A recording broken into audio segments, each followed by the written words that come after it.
Assalamualaikum warahmatullahi wabarakatuh. Selamat pagi semuanya. Selamat pagi kepada Profesor Dr. Hasna Faisa ARMHUM selaku dosen pengampu Pendidikan Budaya Melayu Riau, yang mana telah memberikan kesempatan kepada saya untuk menyampaikan materi saya pada pagi hari ini. Perkenalkan, nama saya Alvia Eryani. Saya penyaji kedua dari kelompok 10.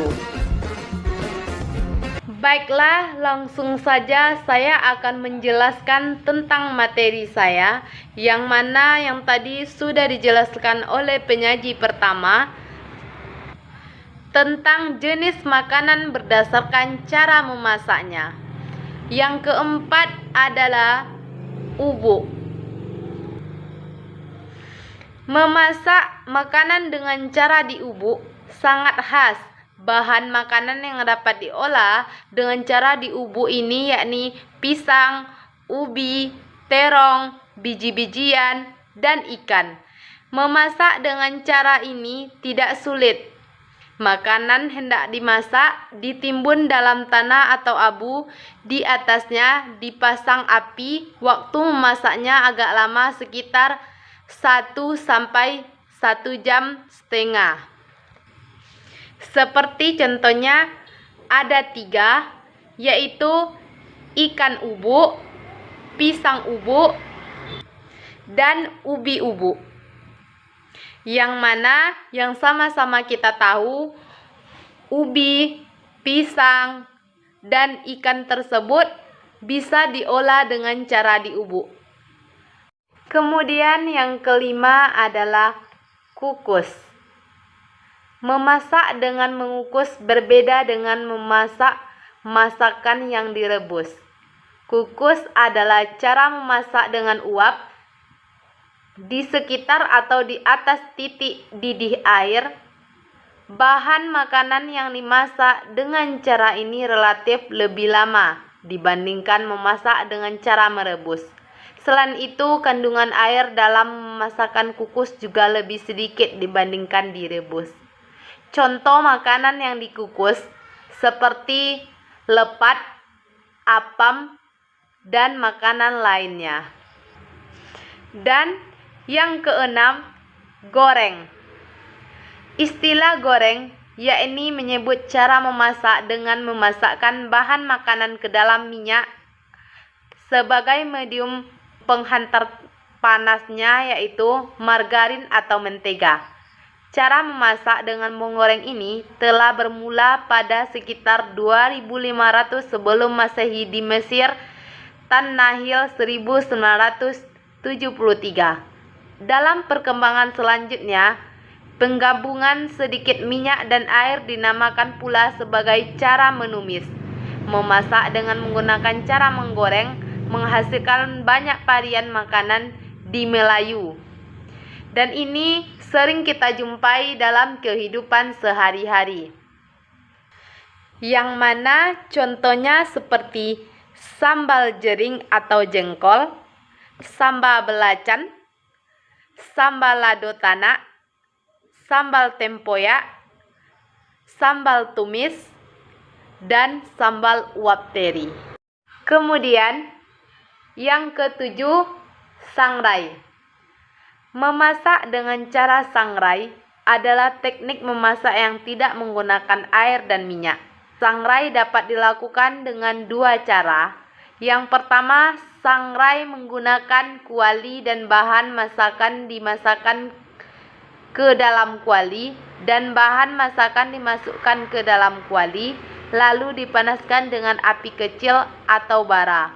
Kedua, sangrai yang menggunakan pasir sebagai medium penghantar panas atau pengganti air atau minyak. Memasak dengan menyangrai biasanya pada bahan makanan seperti biji-bijian, misalnya kopi, kacang, berangan, dan lain sebagainya. Kemudian, kopi merupakan minuman yang populer di kalangan masyarakat Melayu dan Cina, yang mana kopi berasal dari daratan Afrika, Kenya, dan Ethiopia.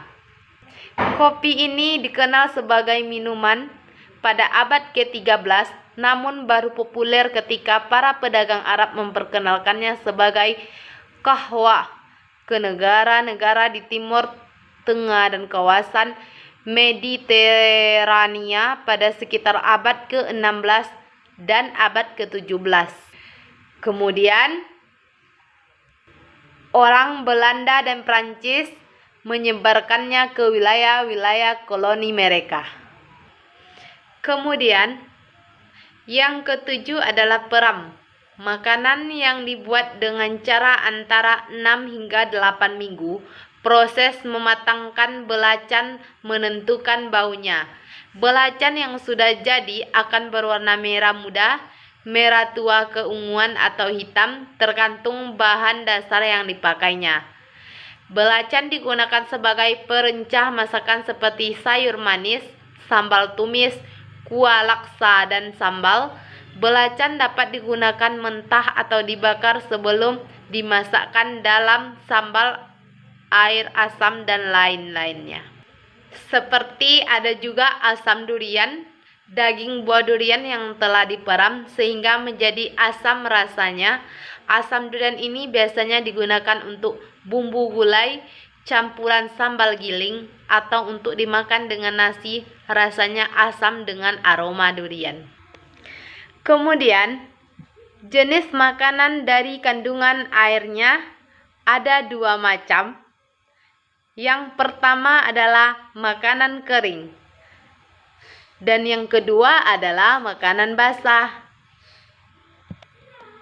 Makanan kering, istilah makanan kering dan basah merujuk pada paganan seperti kue moch, rendang, dan selai. Makanan kering biasanya memiliki tingkat ketahanan atau dinamakan awet, makanan yang jauh lebih tahan lama jika dibandingkan dengan makanan basah. Pembuatan makanan bertujuan sebagai cara mengawetkan. Kemudian yang terakhir, makanan basah.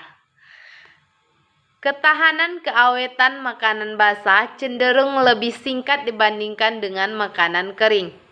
Sebab makanan yang dibuat orang Melayu tidak menggunakan zat pengawet. Orang Melayu hanya menggunakan bahan alami sebagai pengawetnya. Oleh karena itu, masakan basah cenderung dibuat untuk dikonsumsi. Hanya itu yang dapat saya sampaikan. Saya kembalikan kepada moderator. Jika terdapat kesalahan, saya mohon maaf. Assalamualaikum warahmatullahi wabarakatuh.